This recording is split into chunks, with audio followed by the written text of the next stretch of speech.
We shall commence this module by discussing about Indian economy. Indian economy is often referred to as an agrarian economy with a large share of population employed in agriculture. The Economic Survey of 2014-15 notes that agriculture contributes around 18% of India's GDP. Also, almost 50% of the population depends on agriculture. Agriculture has important linkages with other sectors in the economy in that it provides raw material to the agro-based industries on the one hand and creates demand for manufacturers and services on the other. Hence, robust agricultural performance has multiplier effects for the rest of the economy.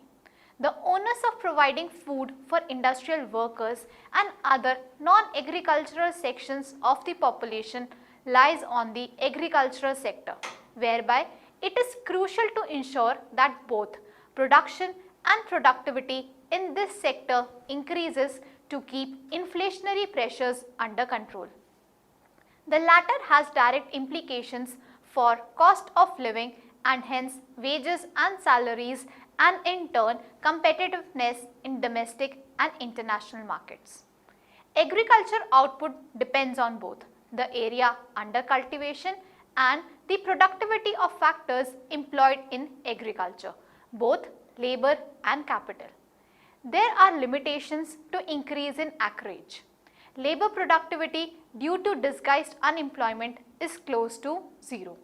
In this context, in order to ensure availability of food grains and non-food grains to keep inflationary pressures at bay and to conserve the scarce foreign exchange by reducing India's dependence on imports of food grains and non-food grains, what is needed is a secular increase in land productivity.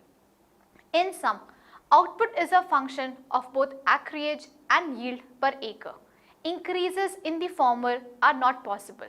Therefore, any increase in output can be obtained largely if productivity improves.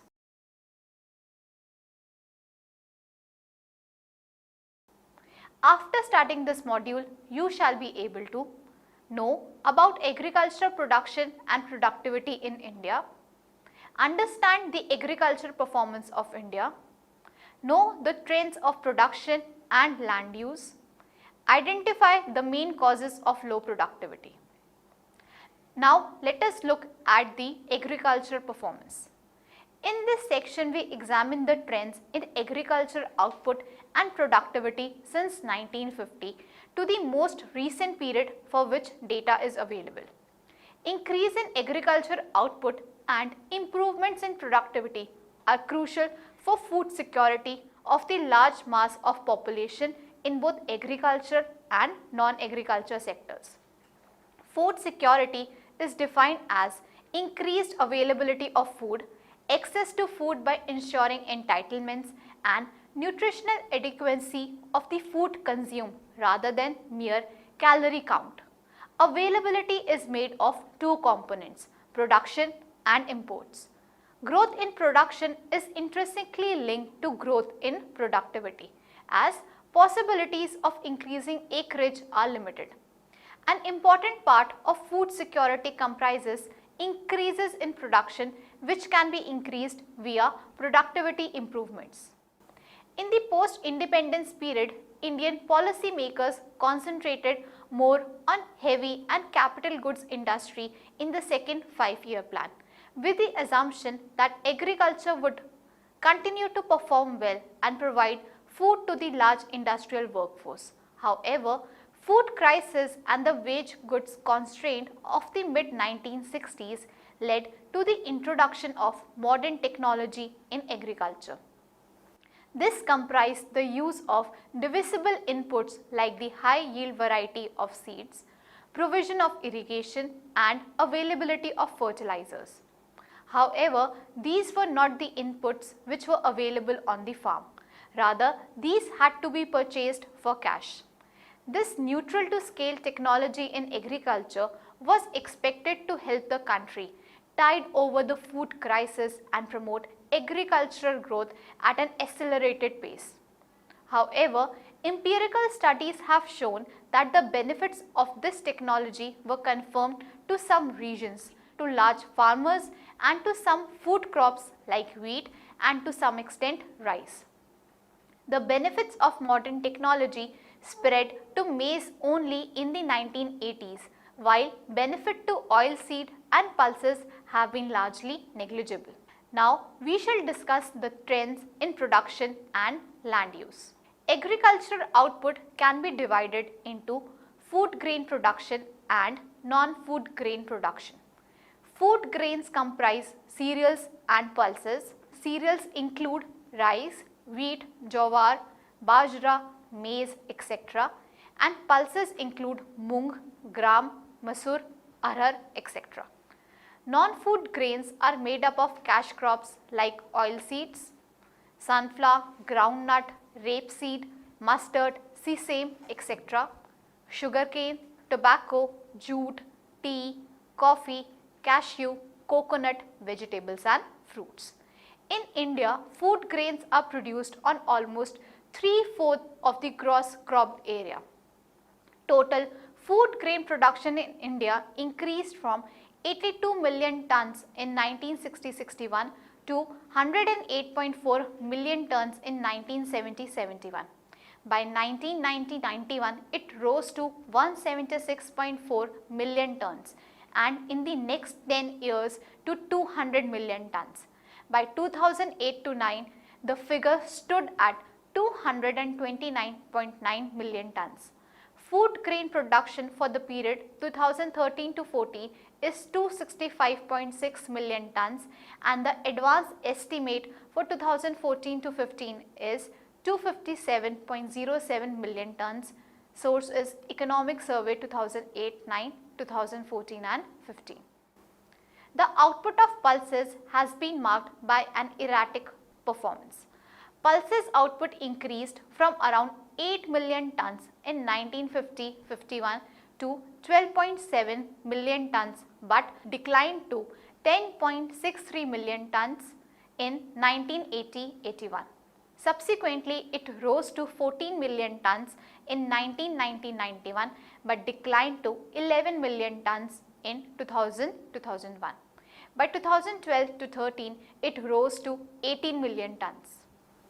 Oilseed production increased from 5 million tons to 9 million tons in 1880-81 and jumped to 18.6 million tons in 1990-91 and 31 million tons in 2012-13. Cotton and sugarcane have registered sharp increases from 3 million tons of cotton and 57 million tons of sugarcane in 1950-51 to 34 million tons and 339 million tons respectively in 2012-13. For cotton, major increases were registered in the period after 2000. Between 1950-51 and 2010-11, the percentage share of cultivable area under coarse cereals has declined.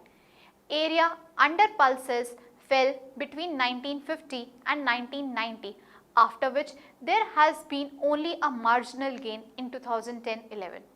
Percentage area under wheat has continually increased from 4% in 1950-51 to 8% in 1990-91 and more than 10% in 2011-12. Percentage area under oil seeds has increased from 5% to 9% in 2011-12 and area under cotton and sugarcane has doubled to 2% and 4% respectively in 2011-12. In 2012-13, West Bengal, Uttar Pradesh and Punjab produced almost 40% of rice, whereas 65% of wheat was grown in Punjab, UP and Madhya Pradesh. 53% of pulses came from Madhya Pradesh, Uttar Pradesh and Maharashtra, whereas 67% of oilseeds are grown in Maharashtra, Madhya Pradesh and Rajasthan. 40% of sugarcane comes from UP, while 70% cotton comes from Gujarat, Andhra Pradesh and Maharashtra.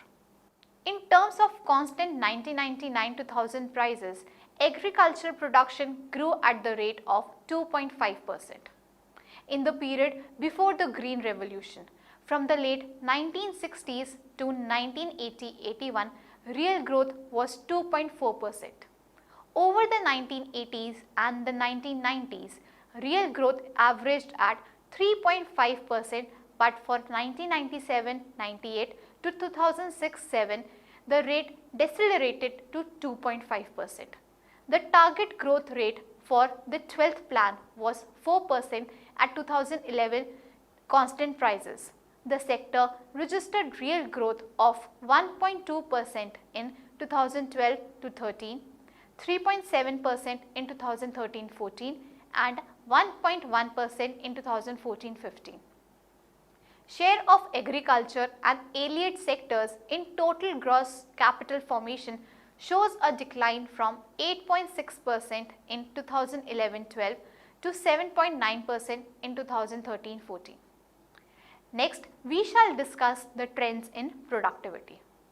For food grains, the largest increases in productivity have been registered for wheat, for which the yield per hectare has grown from 650 kgs in 1950-51 to 1307 kgs in 1970-71, 2281 kgs in 1990-91, 2800 kgs in 2007-8 and 3140 kgs in 2011-12. For rice, the increase in productivity has not been this dramatic. The yield per hectare rose from 668 kgs in 1950-51 to 1123 kgs in 1970-71, 1740 kgs in 1990-91 and 2202 kgs in 2007-8 to 2372 kgs in 2011-12. For coarse cereals, yield increased from 408 kgs in 1950-51 to 1593 kgs in 2011-12. The weakest performer has been the pulses, in which the productivity has increased from 441 kg per hectare in 1950-51 to 524 kgs in 1970-71 to 625 kgs in 2007-8. By 2011-12, it increased to 694 kgs. Within this group, productivity of gram has doubled from 482 kgs to 912 kgs between 1950-51 to 2011-12. But for arhar, there has been a decline in productivity from 788 kgs to 656 kgs between 1950-51 and 2011-12. In sum, overall productivity of food grains has increased from 522 kgs to 2059 kgs between 1950-51 and 2011-12. Within non-food grains, yield per hectare figures for oil seeds show a rise in productivity from 481 kgs in 1950-51 to 771 kgs in 1990-91. 810 kgs in 2000-2001 and 1135 kgs in 2011-12. For groundnut, the increase is from 775 kgs to 1305 kgs between 1950-51 and 2011-12. Rapeseed and mustard from 368 kgs to 1145 kgs. Soyabean from 426 kgs to 1207 kgs and sunflower from 653 kgs to 692 kgs. From this data on trends in production and productivity, one may conclude that over time both production and productivity have increased in India. The increases in the aggregate food grains and non-food grains are made of component crops with varied trends, and the gains in one crop are offset by decline in other crops. Moreover, growth in productivity also has been slow. In the international context for the year 2011, India has the second highest proportion of arable land in the world. It produces 12.3% of world's wheat output, which is the third largest after China and USA. 21.7% of world's rice output, which is the second largest after China and has the highest share of pulses at 25.9%. India is the second largest producer of groundnut and the third largest producer of rapeseed, where the respective shares of 18.2% and 13.3% respectively in 2011. India has the distinction of being the largest producer of fruits and vegetables, especially potatoes and onions. It produces 19% of total world output of sugarcane, 20.6% of tea and 3.6% of coffee. It is the largest producer of jute and has a share of 54.6%. It is the second largest producer of cotton after China with a share of 32.5%. However, notwithstanding these impressive figures, Indian performance on the productivity front is dismal in comparison to other countries, especially China. We find that compared to a sample of countries, India has one of the lowest productivity in most crops. In 2002 for rice, India had lower productivity vis-a-vis China, Egypt, USA, Japan, Bangladesh and the world average. It was marginally better than Pakistan. UK had yield above 8,000 kgs per hectare in 2002 compared to India's 2,770 kgs, which was lower than China, France and slightly better than Pakistan and Bangladesh.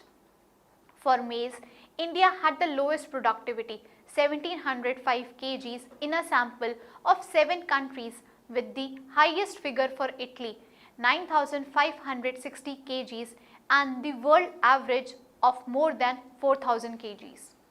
Even for groundnut, China had a yield of 2,986 kgs per hectare, USA was 2,986 kgs and Brazil had 2,043 kgs in 2002 compared to India's 794 kgs and the world average of 1,381 kgs. In 2012, India's productivity in wheat and rice production was lower than China.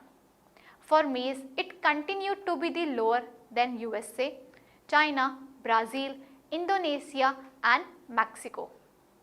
For sugarcane, it was more than China but lower than Brazil and Thailand. For groundnut, it was lower than the world average and the averages for China, USA, Nigeria and Myanmar. Moving on to discuss the causes of low productivity. The main causes of low productivity in agriculture in India are: first, incomplete land reforms. Despite the initial efforts on part of the government to undertake land reforms in India comprising abolition of the zamindari system, improvement in the land tenure system and consolidation of fragmented holdings, the land reforms in India were only a partial success, whereby land holdings continue to be of suboptimal size, which does not allow increase in yields. Second, labor quality and productivity. With large dependence on agriculture, disguised unemployment results in low productivity. Generally, a large mass of the rural population is not literate and lacks training to use the right mix of inputs which is optimal for their farm size. This also results in waste of resources and lower yields. Third, small size of the holdings. The average size of the holdings for small and marginal farmers is less than 2 hectares, which limits the use of better and modern inputs and machines and allows production only for subsistence. As a result, there is little surplus for the market, thus limiting the ability to generate cash incomes.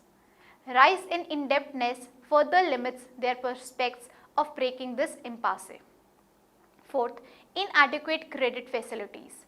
Institutional credit is not forthcoming despite agriculture being a priority sector. Rural poverty and lack of collateral force farmers to borrow from the local moneylender who charges usurious rates of interest and perpetuate indebtedness over generations. This limits the possibility of investment and improvement in agriculture on part of the individual farmer. Fifth, lack of public investment. The share of public investment has also been low, which affects productivity in agriculture. Lack of provision of adequate infrastructure, transport, storage and marketing and extension services keeps yield low. Sixth, non-availability of modern inputs and use of backward technology. Modern inputs like high yield variety of seeds, irrigation facilities, electricity, fertilizers and farm tools are purchased inputs which require adequate cash. Indian farmers are cash strapped whereby they are unable to procure these inputs in the right quantities at the appropriate time, which affects the yields adversely. This leads to insecurity regarding the future availability of these inputs, and so whenever they can access these inputs, they tend to overuse them, especially water, fertilizer and pesticides, which has negative consequences for land quality and hence output. More recently, use of genetically modified seeds imposes a constraint on the farmer in that he has to buy the seed every year, which is again a major limitation of modern technology. More often farmers continue to use their older inputs which are available on farm, but at the cost of production of productivity. Let us now summarize what we have learned from this module. Increase in agriculture production and productivity requires concerted policy efforts. There is a need to provide alternative employment opportunities in rural areas to release the pressure on land and thus increase labor productivity. Dissemination of information on the use of modern technology and training seeds to be imparted to farmers. Timely and reasonably priced inputs have to be made available to the farmers. There is a need to consolidate the fragmented holdings to allow optimal use of modern technology and inputs. Provision of institutional credit and warehousing and marketing facilities need to be provided to avoid distressed sale and increase marketable surplus. There is a need for a rise in public investment with institutional reforms including land reforms and land tenure systems.